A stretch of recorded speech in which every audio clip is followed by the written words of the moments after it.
paperback and e-readers this March. John Haynes, the man with nothing to lose. The man who rules the world runs into the irresistible force of a man with nothing to lose in this action-packed, all-new John Haynes series adventure. Get the regular and variant cover editions of John Haynes, the man with nothing to lose this March. Okay, great. Let me see. Are we still recording? All right. This is super short notice, and the quality is pretty bad on my side. But yeah, thank you, Sean, for doing this. So, welcome everyone to my first ever live stream. Well, it's not actually a live stream, but live stream interview with Sean James. So, Sean, if you don't mind, can you please give us a brief background as to like who you are, where you come from, where you stay, and yeah, stuff like that. Well, I am a writer of over 60 books. I live in the United States. I live in the South Bronx. And my mission as a writer and a publisher over the last decade has been to create positive stories about the African American experience and diversify the black book market so that you can see a richer picture of black people and black culture. Hmm. Okay, and so far, what has been the reception of your endeavors in the Well, United States? I've gotten some positive responses from people all across the globe as related to a lot of the work I put out here on my SJS Direct imprint and some of the stuff I do on my YouTube platform. And while I've made a lot of progress, I do still deal with resistance whenever I try to publish certain types of books like positive African American fantasy or science fiction because a lot of black people they only see the black community one way, and that's the mainstream media's perspective of black people. Hmm.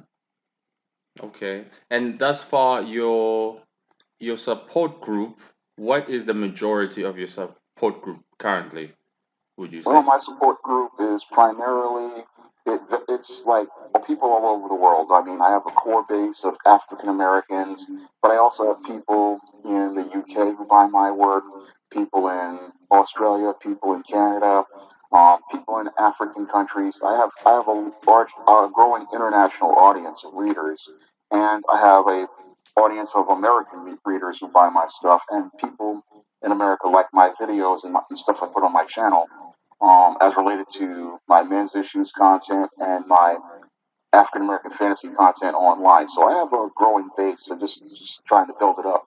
Hmm. Okay. Now, I've watched some of your videos in which you said you were one of the people who lost his job in the 2008 economic crisis. Yes. Yes, can you kind of expand for us, a brief summary of what that was like? Because yeah, we don't really know much about it because you also said to this day, the government hasn't done anything to help people who lost their jobs since that year. Well, I had a civil service job and I was on probation. I lost that job because a professor and a black woman told a lie saying I was sleeping on the job and then they just let me go from that job. But after that, I was supposed to get help from other people. Like, I had the extended unemployment, but the whole thing is you just run into this brick wall as related to resistance whenever you try to go out here and apply for jobs. A lot of the human resources departments are controlled primarily by women, and a lot of these women have issues with men, so they don't really want to hire men, especially black men, because a lot of people have stereotypes about black men being lazy, black men being incompetent, and then some of these women project their personal issues that they have with men in their lives on prospective black male candidates and their issues with black men. So it makes it harder for black men to find work in a job market. And then the job market itself, it really is very where it's always about women using their female own group preference to hire other women Hmm. instead of considering a qualified man for that job. I see. So now it looks like men are as oppressed as women were back in the days, right?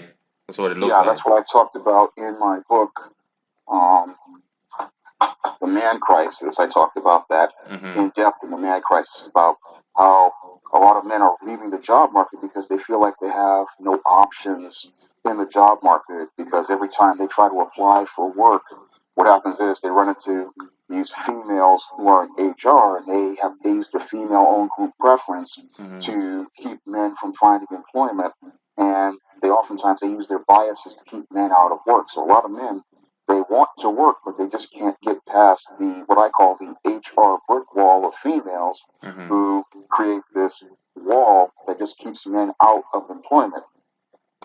I see. You know, a quick addition to that, in this country last year, 2019, it was one of the most craziest years in terms of the gender-based violence. And from my own observation, I would say I came to the conclusion that a lot of men felt that they are so very much so disrespected in the job market, in every sector, and young men who try to do the right thing to get a job, their jobs are always given to the women, always, you know. Yeah, And I've heard that all over the world. I've heard from different. A mm, lot of guys are frustrated because they really do want to work. They want to work, but the whole thing is these companies want to empower the women, but when they empower the women, what the women do is they don't want to hire any men because they don't want the men to take the lead. Because what happens is, in basic nature, if you put men in a position, they're going to try to seek more power and they're going to try to take more responsibilities, and the women don't want that to happen. So that's why they try to box the men out so mhm. that nothing can rise. Because women want to be comfortable and secure, whereas men like to take risks and challenges, and a lot of women don't want to take those risks, so they don't like to bring the men into the workplace. So that's why a lot of guys are having a hard time all over the world. Because I've heard Mhm. this in the UK, I've heard it in Germany, I've heard it all over from different guys all over the world. Mhm. Would you say this is why most young men are committing suicide these days? Because they feel Yeah, they have nowhere to go? yeah, a lot of the men are committing suicide because they just feel like they have no chance of ever achieving anything. They feel like they have no options, and that's why we have this man crisis in not only in the United States, we're having it all over the world because a lot of men feel like there's nothing that there is here for them on earth, and every time they try to take an opportunity, they can't take any opportunities because they run into a group of women who just box them out. Hmm. Yeah, it's definitely a disaster. Now, I haven't read your Man Crisis book yet. Did you perhaps mention a solution? You don't have to spoil all the answers, but if you could just give one Well, solution from the book. the solution I gave was that men we need to invest in men, and it's going to take men going outside to invest in themselves. Like we're going to have to start teaching and mentoring other men, and we're going to have to start building and creating businesses that cater towards men and create enterprise that works for men. So we have to start investing in ourselves if we hope to overcome this man crisis, and we also need to have a more of a focus on valuing fathers and building up fathers Hmm. because the role of the father has been devalued so badly in our society that nobody understands why so many men are suffering because a lot of these boys are not getting those male life skills and survival skills that they desperately need. Agreed, agreed. So, moving on now. I'm sure a lot of my fans are Christians. I'm a Christian too. So, Sean, are you a Christian? I've been a Christian ever since I was 16, so, and even Hmm. before that, my family raised me up in the church and raised me with Christ, so. Hmm. And so, can you please tell us the difference, if you think there's a difference between the Jesus spoken in the churches versus the Jesus of the Bible? What do you think both these Jesuses want? The Jesus of the Well, Bible wants this, the church one wants that. Well, the Jesus of the Bible wants people to receive his gift of salvation. So the Jesus of the Bible, he wants people to take his free gift of salvation that he gave at the cross, where he paid for everybody's sins in full, and he wants everybody to come to him so that they can receive freedom, true freedom in him. Whereas your church Jesus, which is a white Jesus, is somebody who your white supremacists transposed onto a religion, and the whole idea of the religion is to get people to follow white people. So there's a difference between the two. Hmm. Okay. And so when we look at the current state of the world, particularly the Western world, because the East, aside from Japan, Japan seems to be okay, although not really, because declining birth rates and massive suicide almost daily there. Now, when we look at the Western world right now, what would you say is the current condition of it?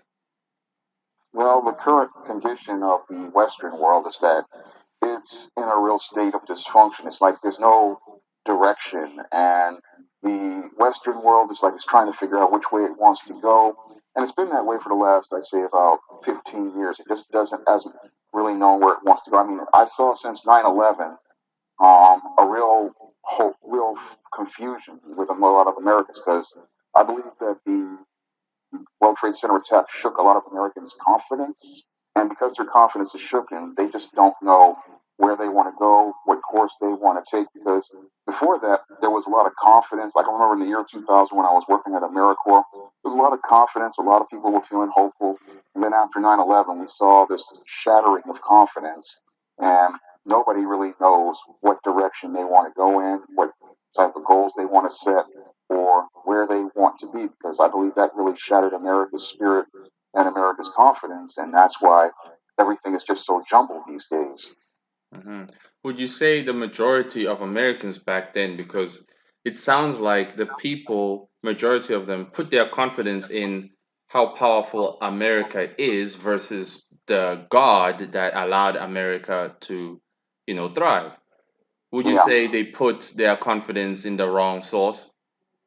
I do believe they put their confidence in themselves because a lot of people they were believing in themselves. They saw, this technology boom. They saw the internet booming.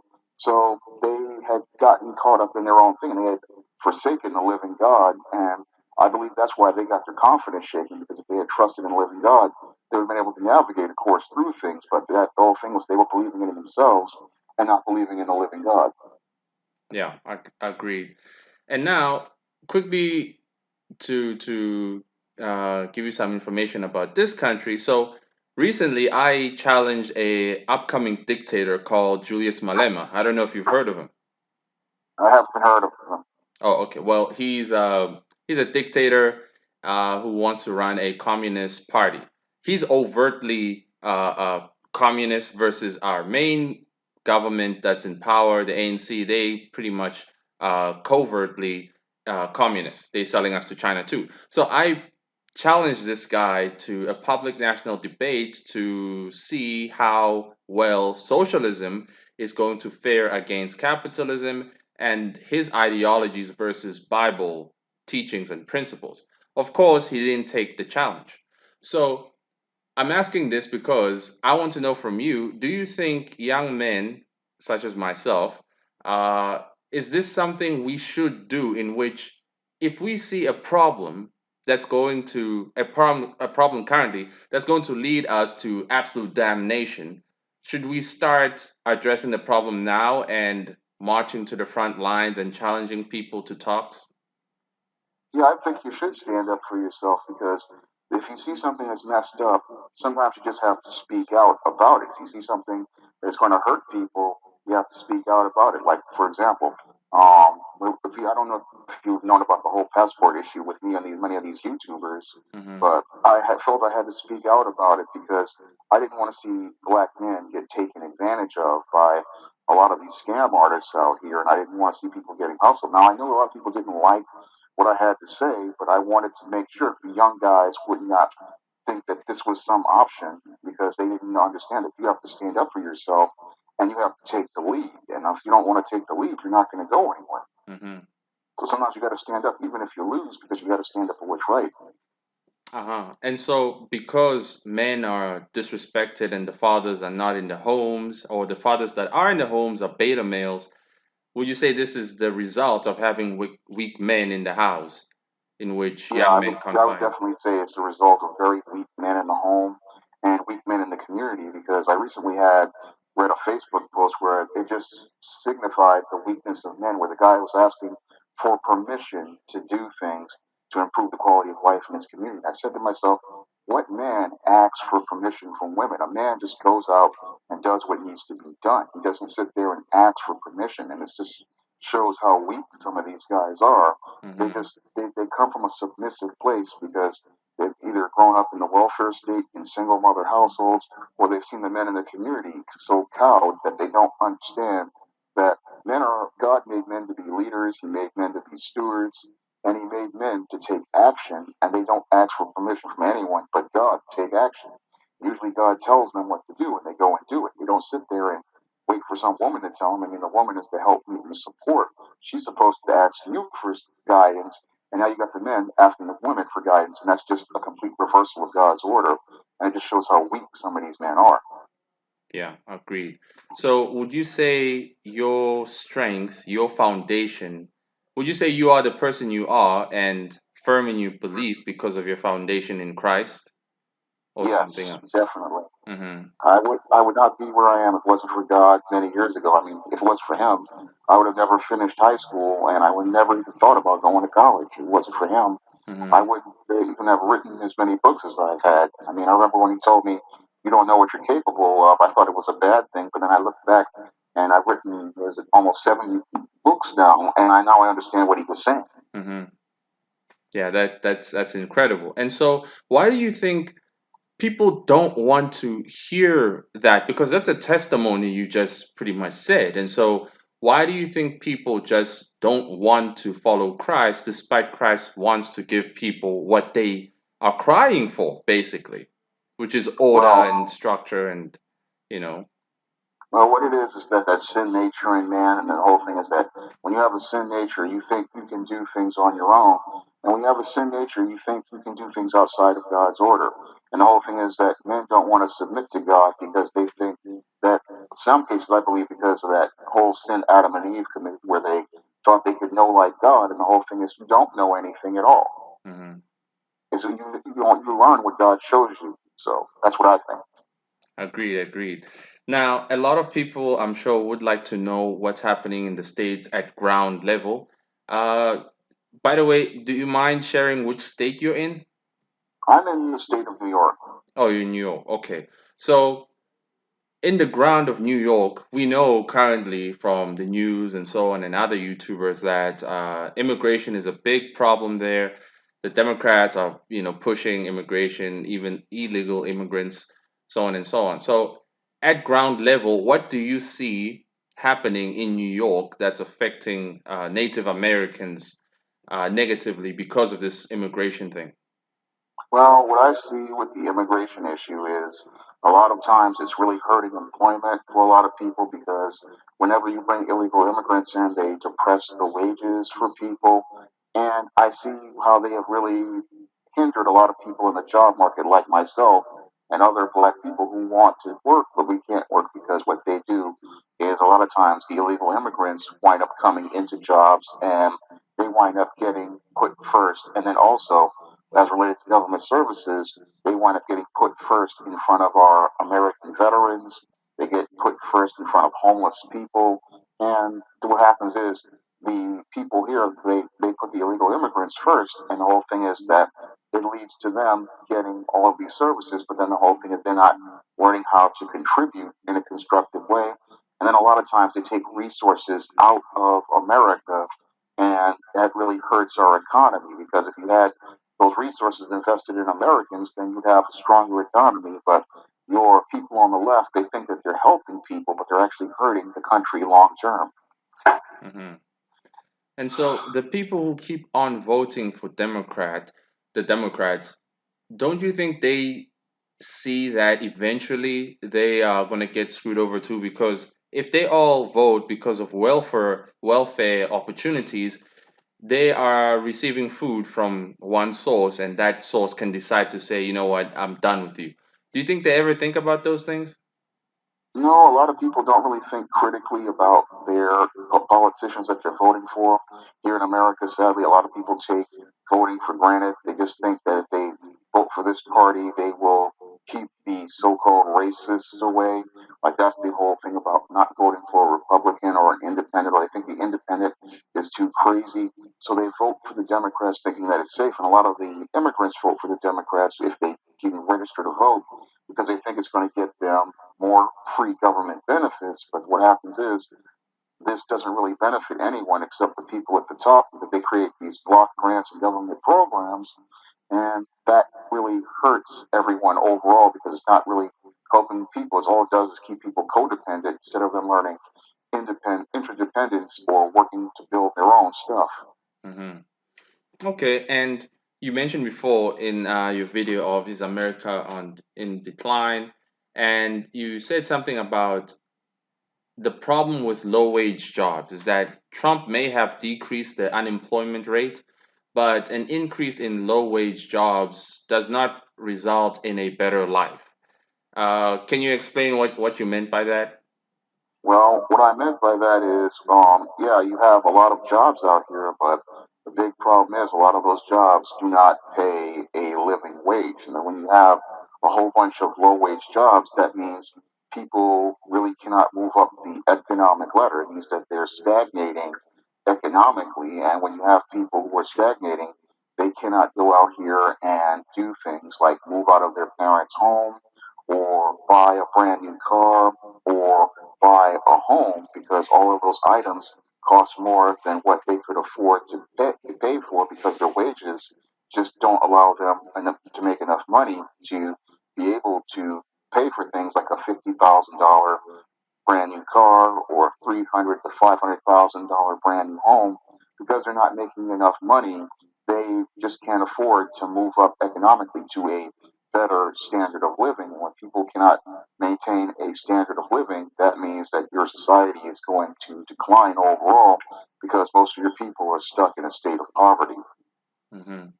And so, are you saying it is difficult to make investments? Let's say you have three jobs. You work at KFC, you work at Popeye's Chicken, you work at McDonald's. Three jobs, maybe 18 hours a week. Um, do you think that's one, unsustainable? And two, do you think it's impossible to actually start investing in anything with such a way of working?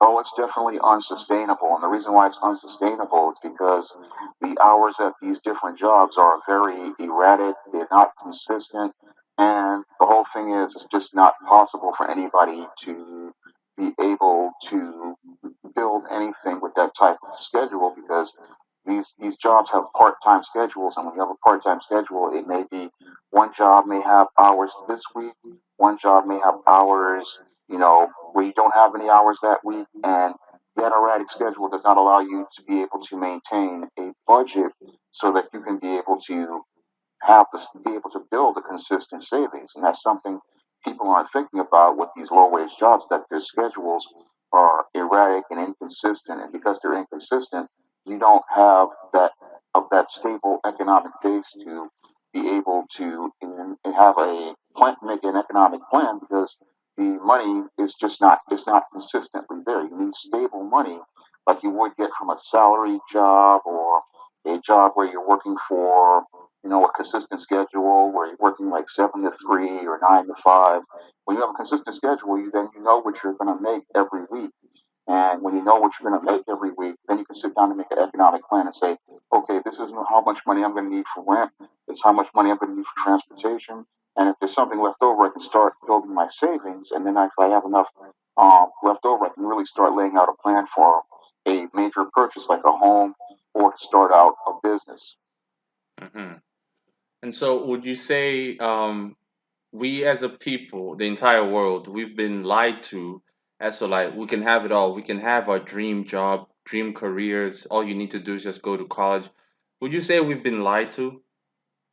I definitely say we've been lied to. I mean, that was a lie I was told back in 1993.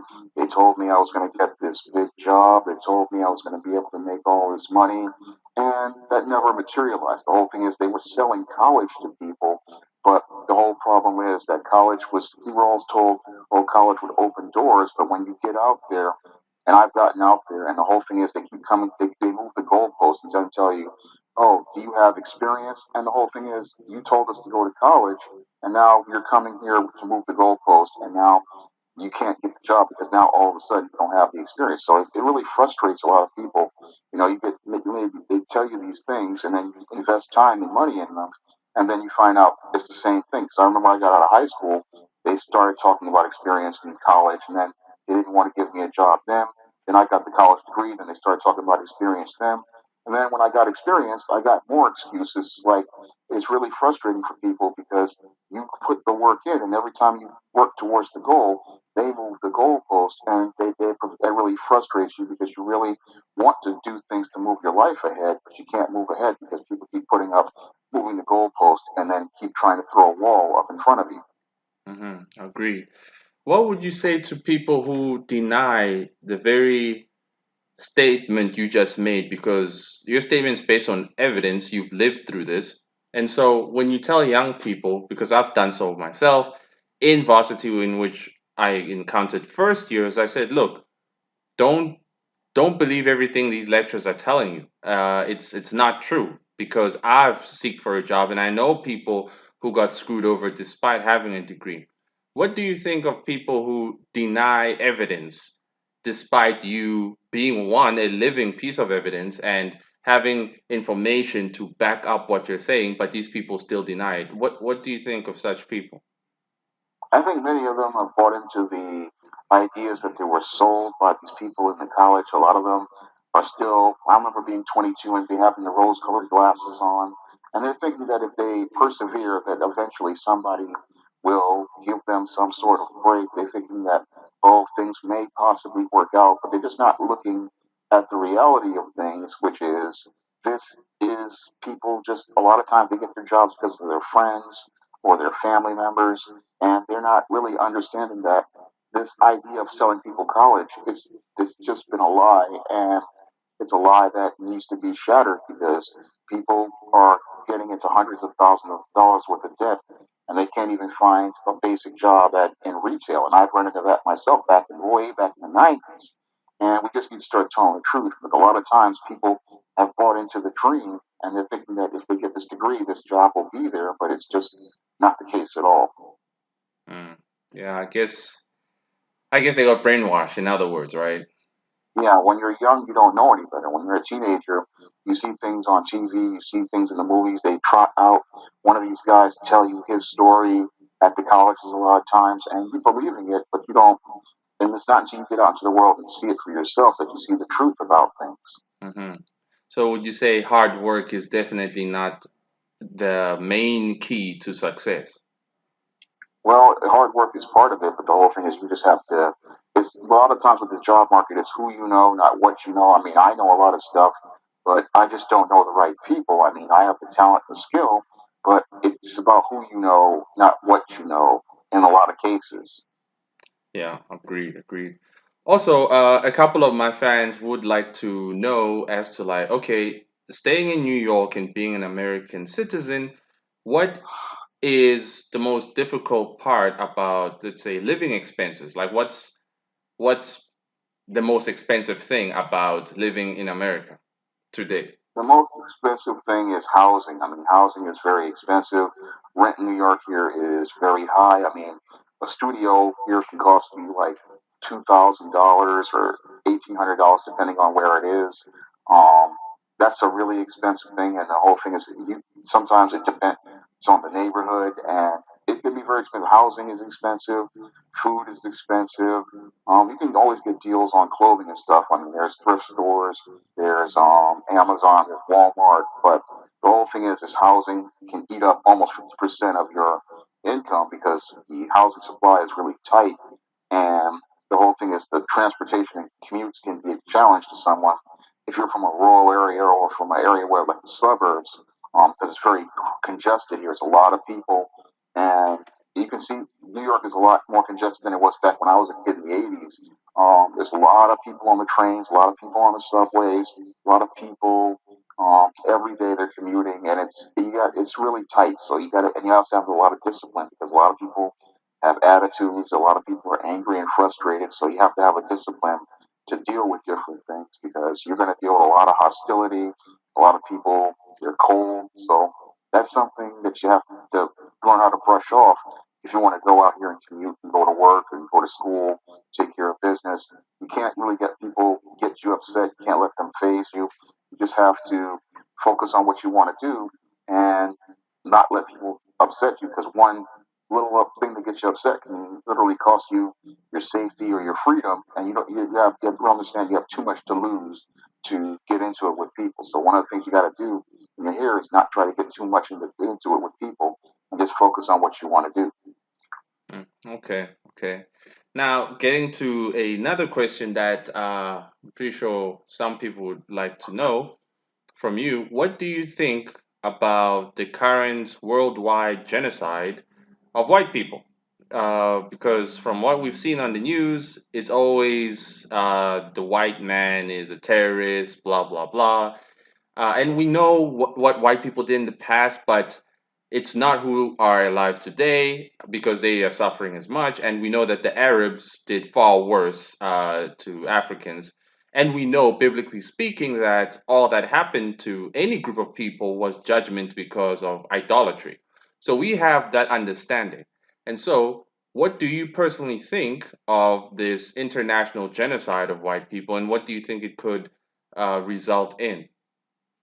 Well, sadly, it's just them reaping what they sowed, and the whole thing is they started to they always believed in their false Christ and their false ideology, and the whole thing is when you put the seed in the ground to worship yourself and not the living God, then what happens is God lets you reap what you sowed. And the whole thing is they're reaping what they sowed, greater than they sowed, later than they sowed, and because they did not trust in God like previous generations did, what happens is you just are reaping this bitter harvest, and this is what's happening all over in Western countries of you worshiping yourself, worshiping women, and putting other gods before you. And the whole thing is when you put other gods before you, God lets you suffer the fate of worshiping false gods. Mhm. So this is a it's pretty much judgment on white people.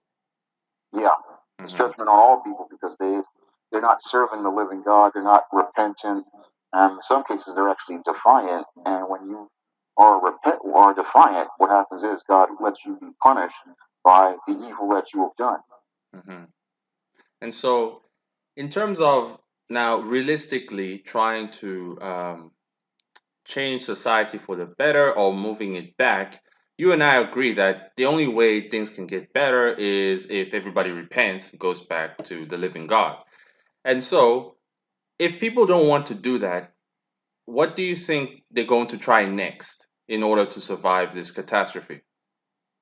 Well, I think they're going to try to further defy God, and they're further going to try to do things like banning Bible or anybody. Because when I speak against about the Bible, I get so much resistance. I mean, I remember when I did that video a couple weeks, months ago about the passports, and I started using biblical testimony to talk about it. There was just so much hostility I received, and again, the spiritual conviction is there. And when you get the spiritual conviction, either you're going to follow God or you're going to continue to go. And if you continue to go your way, then God is going to let you suffer for that. And Hmm. I look at society, it looks like they're going to have to suffer for it. Hmm. And so, let me ask, do you believe in the rapture? I do. I believe in everything that is in the Bible. If Jesus spoke it and put Hmm. it in the Word, then it is going to happen. Oh, okay, great. Because there are pastors who don't believe in the rapture, and we know those who don't believe in the rapture are those who want to control the people by fear. Because, of course, it's like, oh no, I need to store up food, the tribulation is going to come, so on and so on. But those who understand that there's a rapture, as Jesus said in Revelation 3, verse 8, that he'll keep us from the hour of tribulation that's coming upon the whole world, there's really nothing to worry about as true Christians. Do you agree with that? I do agree with that. The whole thing is that God will look out for His people and those who follow Him. I mean, what's happening with those in that revelation, those that was for the sinners, and those was for the people who were vehemently defiant against God. Those are the people who wanted to. They have no interest in serving God at all. So that suffering is for them. The rapture was for those who are righteous and those who follow God. So they don't have anything to worry about. I mean, if you have confessed that Jesus is your personal Savior and your Lord, then your Lord is going to look out to protect you. I mean, the Most High is He's going to look out for those who serve Him, and He's going to take them out of the world for that tribulation. Hmm. And so, would you say that people who don't believe that Christ is Lord, would you say they lack basic common sense, in which we can use basic common sense to prove God's existence and who the real God is, the God of the Bible, right? But would you say Yeah. those who don't believe in Him lack basic common sense, and which is why they make bad decisions with voting and lifestyle choices? Would you say that? I would say that. I mean, the novel that I'm currently working on, Eternal Night, is based on that whole concept of those who don't believe, then there's something wrong with them because this is right in front of them.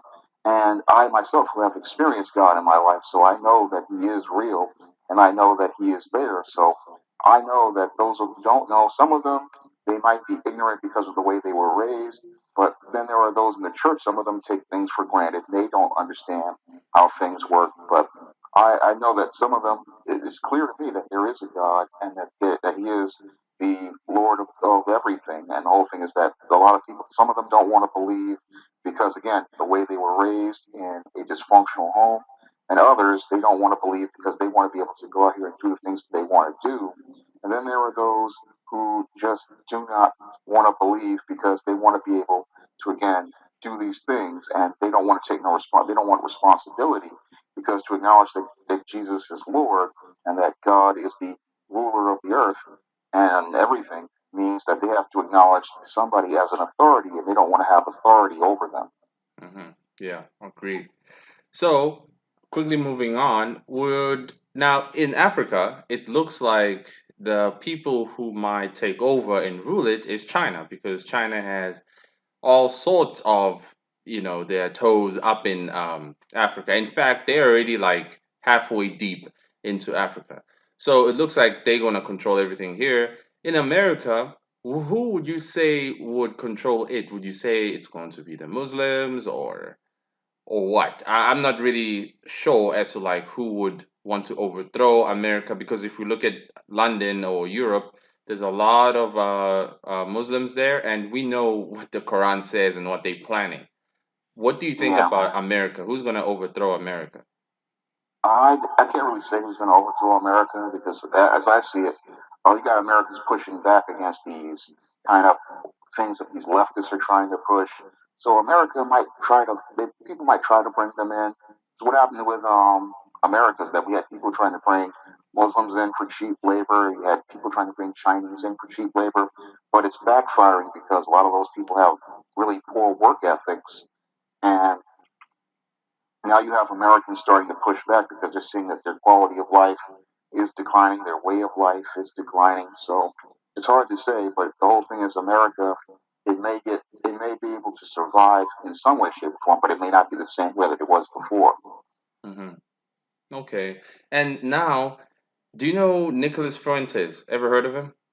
I have not heard of him. Oh, okay. Well, he's a 22-year-old young Catholic dude who is very smart, and he usually focuses on demographics, that these group of people vote for the Democrats and these don't.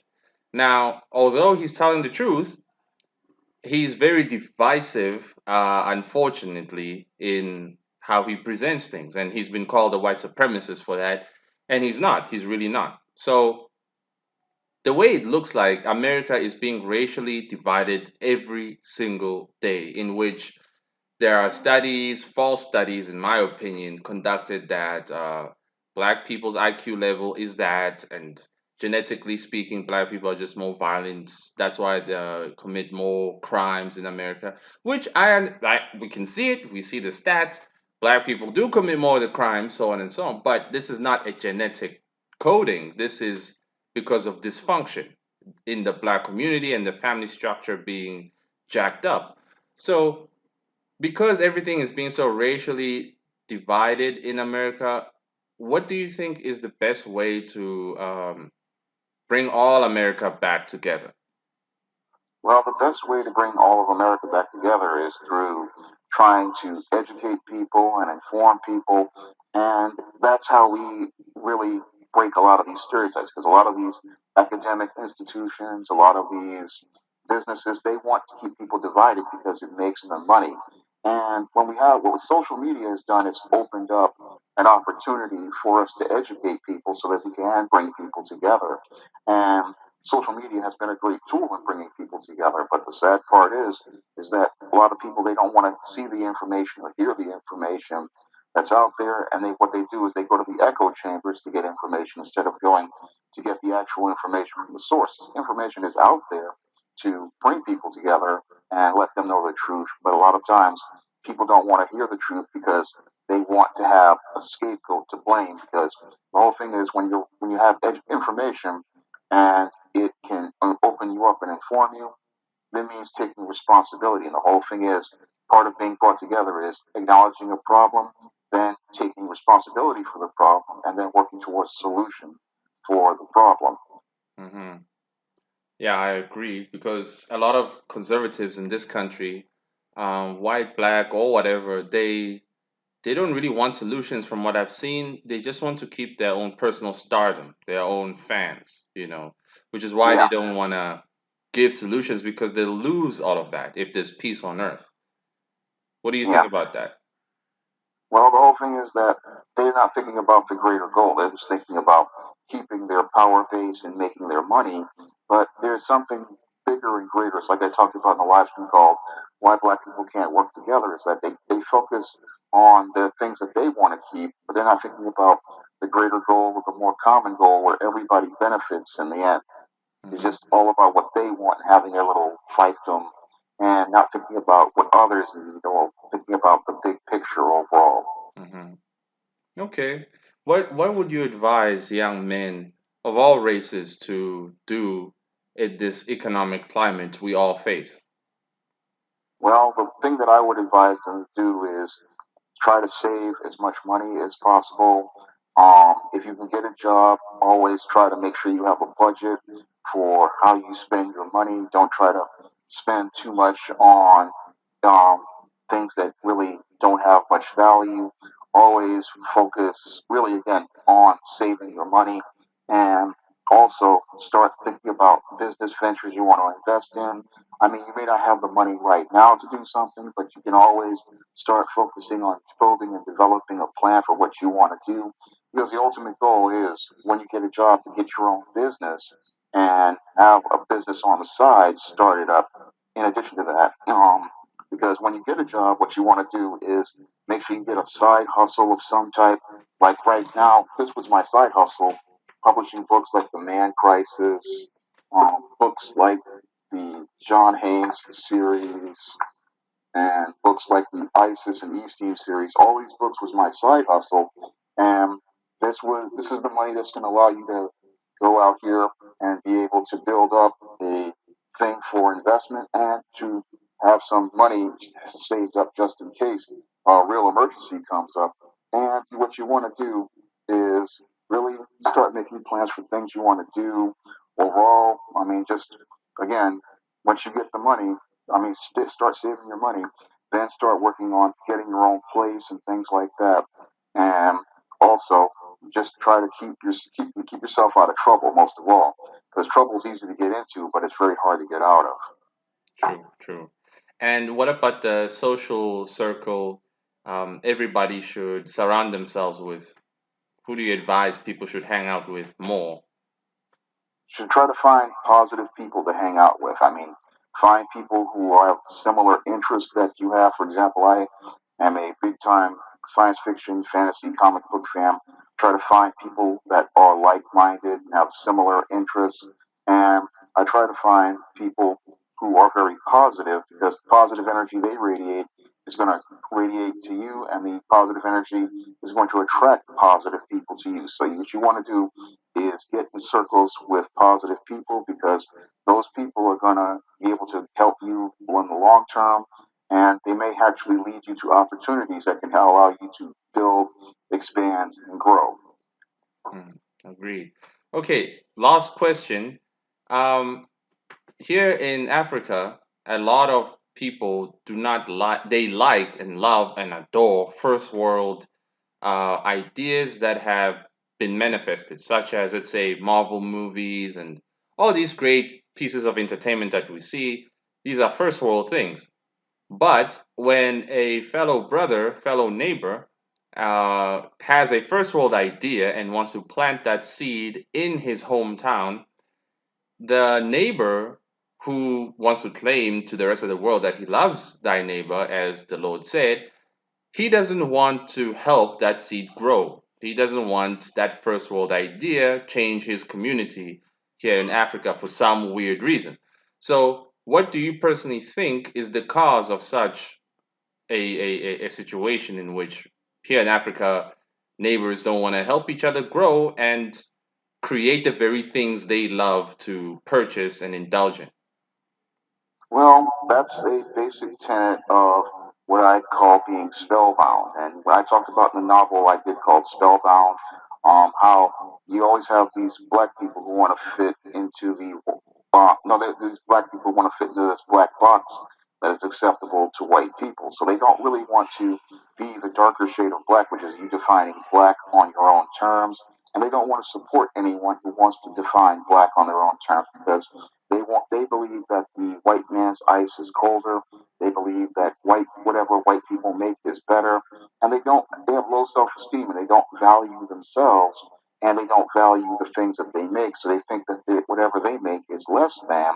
When in actuality, what you make that's made by yourself actually has higher value. For example, the books like I make, the John Haynes series, the ISIS series, the Eastern series, these have higher value to me because it's made by me, and when I put together work, I see it as having a higher value because it comes from me to and made by me. But you have people, they always believe that something a white person makes is better, like a Marvel movie is better, but they're not understanding that that's a product made by.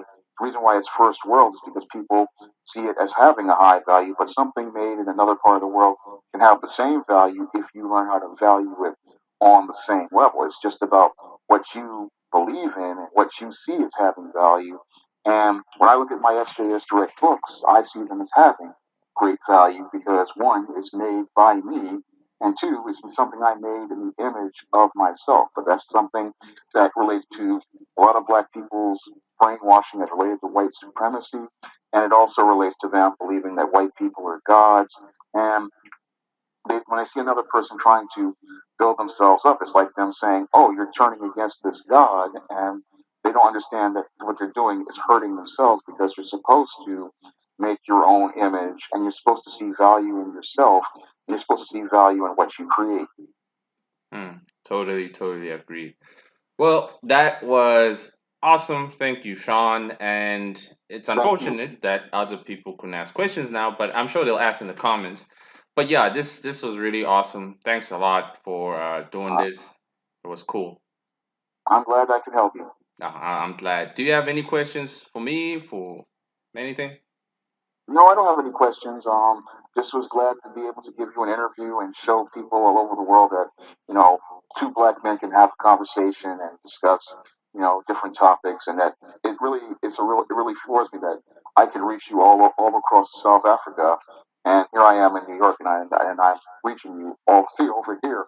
I never thought I could ever be able to do something like this in Yeah. my life. I mean, when I was doing books, I just thought, oh, and doing videos, it was just thought I was just reaching people in America, but I found that I've been reaching people all over the world, and just to be able to talk to you, that's amazing. Mm, definitely is. And for me, I'm just glad, hey, I met a proper, strong Christian such as yourself. We're very rare. Like, I'm Yeah, sure we you've are. noticed, you know. Are you the only super, well, not super, but decent, good Christian around in New York that you've encountered? Or do you have No, like, I've encountered quite a few. I mean, there are oh, a couple of good brothers out here. I mean, brother Ringo, um, he's a Hebrew Israelite. He has a channel, Black Male Advice TV. I ran into him online. There's lots of good brothers out here. They're out here, but they don't get the media exposure mhm, that most people in mainstream media, because they like to promote the thugs, the street guys. They like to promote them. They don't like to promote responsible, conscientious black men because that represents competition in the mainstream media. yeah, yeah. But all right, thanks a lot, man. I guess we'll talk later about our other project that we're gonna do. All right, Then, we'll talk about that then. yeah, yeah. All All right, right, thanks, thank you man. for having me. It was great. It was great. All right, all All right. right, peace.